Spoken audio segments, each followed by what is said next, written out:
ஆன்மீக ஜோதி அன்பர்களுக்கு இனிய காலை வணக்கம். நாம் சிக்கண்ண சுவாமிகளின் ஜீவசமாதி பற்றி அறியவிருக்கின்றோம். இது கர்நாடக மாநிலம் பெங்களூருவிலிருந்து 60 மைல் தொலைவில் அமைந்துள்ள கனக்புரா பகுதிக்கு அருகாமையில் அமைந்துள்ளது. திரு பாக்யராஜ் சுவாமிகள் நமக்கு அவ்வழியை காண்பிக்கிறார். அவர் மூலம் நாம் இதை பற்றி அறிய உள்ளோம். வாருங்கள், நாம் அவருடன் சென்று இந்த ஜீவசமாதியை பற்றிய அற்புத விஷயங்களை நாம் கண்டுகளிப்போம். வாருங்கள்.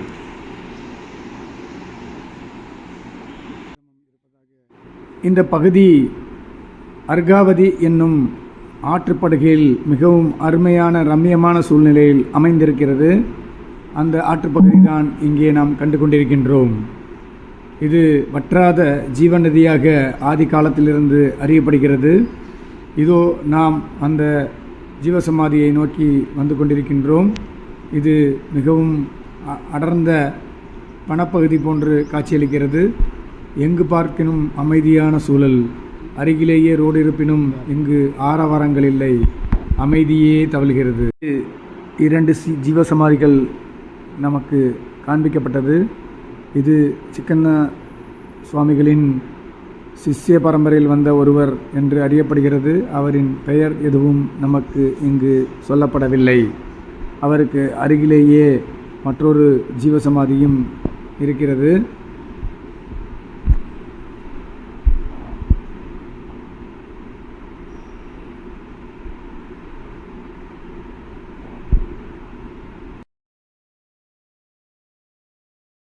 இது சிக்கண்ண சுவாமிகளின் ஜீவசமாதி.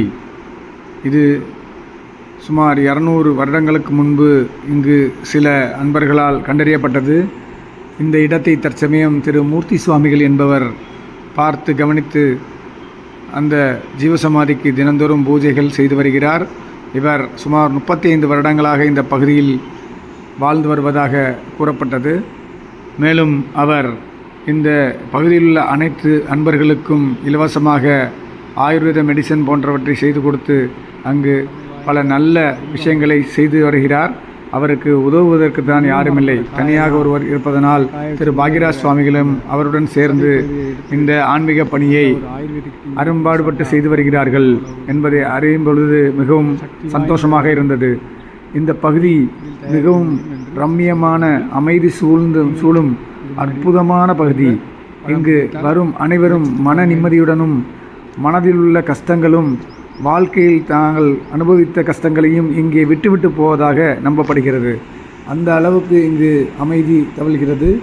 அதனால் முடிந்த அன்பர்கள் இப்பகுதிக்கு வந்து அந்த ஆசிரமத்தையும் கண்டுகளித்து உங்களால் முடிந்த உளவார பணிகளை செய்து கொடுத்தால் நிச்சயம் அங்கு இருக்கும் ஜீவசமாதியில் இருக்கும் திரு சிக்கண்ண சுவாமிகளின் ஆசீர்வாதமும் அவருடைய சிஷ்யரின் ஆசீர்வாதமும் அனைவருக்கும் கிடைக்கும் என்பது உறுதி. அங்கு வில்வ மரங்கள் காய்த்து தொங்குகின்றன. வில்வ மரத்து பூஜையும் அங்கு சிறப்பாக நடந்து கொண்டிருக்கிறது. கீழேயே ஒரு ஜீவசமாதியையும் நாம் கண்டோம். அதுவும் ஒரு சிஷ்யரின் சமாதி என்றே அறியப்படுகிறது. ஆனால் இதுவரை அவருடைய பெயர் எதுவும் நமக்கு தெரியவில்லை. சுற்றிலும் சிறிய சிறிய குன்றுகளும் இருக்கின்றன. இந்த பகுதியில் ஒரு அற்புதமான இடத்தை நாம் கண்டுகளித்தோம். அதை நாம் இப்பொழுது காணவிருக்கின்றோம். அதுதான் மலையில் குடையப்பட்ட அருமையான குகை கோயில். அந்த குகை கோயிலிலே தினமும் சித்தர்கள் தவம் இயற்றி தங்களுடைய வாழ்க்கையின் லட்சியமான சித்தி பெறுதல் அஷ்டமா சித்திகளை பெற்று இறைவனுடைய சேர்ந்தார்கள் என்று அங்குள்ள திரு மூர்த்தி சுவாமிகள் கூற கேட்டு நாம் மிகுந்த ஆச்சரியமடைந்தோம். சுமார் 200-300 வருடங்களுக்கு முன்பே இங்கு பல சித்தர்கள் வந்து தவமீற்றியதாகவும் பல சாதுக்கள் இங்கே ஜீவசமாதியாக ஆனதாகவும் திரு மூர்த்தி சுவாமிகள் கூறினார்கள். ஆனால் ஒரு சில ஜீவசமாதிகள் மட்டுமே நம் கண்ணுக்கு புலப்பட்டன.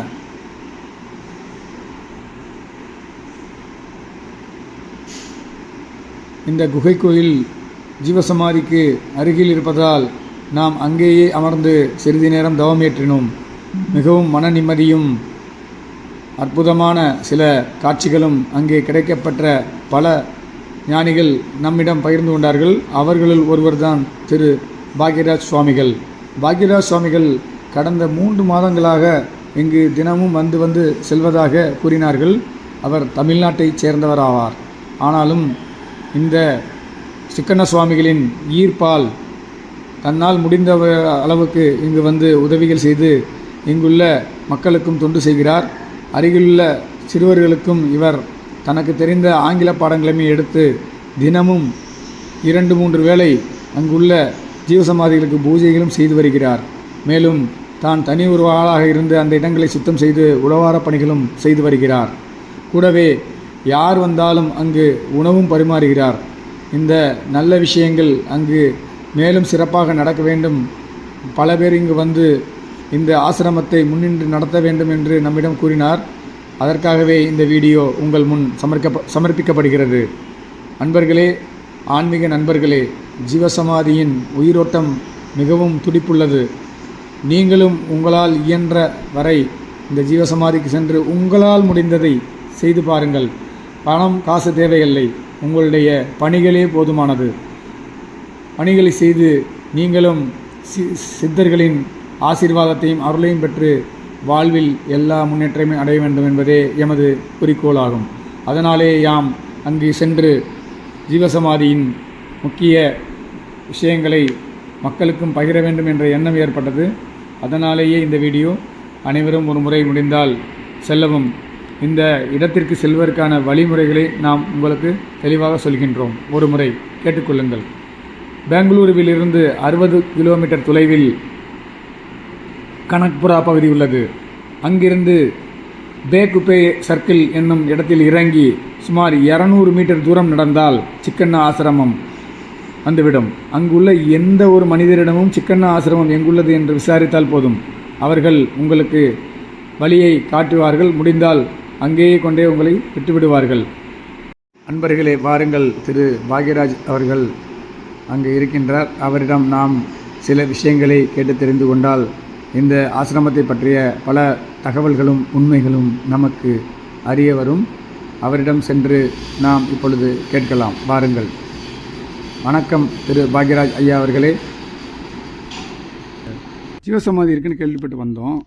இது யாருடைய ஜீவசமாதி, என்ன ஏதுன்னு உங்களுக்கு தெரியுமா? நீங்கள் இங்கே எங்கேருந்து வரீங்க? நீங்கள் இங்கே தான் இருக்கீங்களா? கொஞ்சம் தகவல் சொல்லுங்களேன். எங்களுடைய யூடியூப் நண்பர்களுக்கு நன்றாக புரியும். நமஸ்காரம் ஐயா. சென்னை அருகாமையில் இருக்கிற ஊத்துக்கோட்டை அப்படின்ற ஊருக்கு அருகாமையில் இருக்க சின்ன கிராமத்துலேருந்து இங்கே வந்திருக்கேன். 2 மாதத்துக்கு முன்னாடி இங்கே ஒரு விஷயமாக வந்திருந்தேன். அப்போது இங்கே இருந்த இந்த சின்ன குகை வந்து என்னுடைய மனதை ரொம்ப கவர்ந்தது. இந்த ஜீவசமாதிகளும் இந்த அமைதியான இடமும் என்ன பல வாரங்கள் இங்கே தங்கியிருக்கிறதுக்கு தூண்டுச்சு. இந்த சின்ன குகையை வந்து சுத்தப்படுத்தி அதில் உட்காந்து தியானம் பண்ணும் பொழுது எளிமையாக வந்து நம்மளுக்கு மனது வந்து குவியறதை வந்து என்னால் பார்க்க முடிஞ்சுது. பல சித்தர்கள் இங்கே இருந்து தியானம் பண்ணியிருக்கிறத கேள்விப்பட்டேன் நான். இங்கே சிக்கண்ணா அப்படின்றவர் வந்து ஒரு சில நூற்றாண்டுகளுக்கு முன்னாடி இங்கே இருந்து அவர் வந்து ஜீவசமாதி அடைஞ்சிருக்காரு அப்படின்றதுனால எங்கள் மக்கள் வந்து அவரை தெய்வமாக வச்சு கும்பிடுறாங்க. இது பெங்களூர் சிட்டியிலேருந்து 60 கிலோமீட்டர் தள்ளி இருக்கிறதுனால இங்கே வந்து எந்த மக்கள் ஆரவாரம் இல்லாமல் ரொம்ப அமைதியாக இருக்கும். இரவு நேரங்களில் அந்தளவுக்கு வந்து நிசப்தமாக இருக்கும். யாருக்கு வந்து அமைதியும் தியானம் பண்ண வேண்டிய தேவைகள் இருக்கிறவங்களுக்கு இது மிக அருமையான இடமாக நான் சொல்லுவேன். நான் இங்கே மூர்த்தி சுவாமிகள் ஒரு ஆசிரமம் கட்டியிருக்காரு. அங்கேயே தங்கிறதுக்கும் சமைக்கிறதுக்கு வசதிகள் இருக்குது.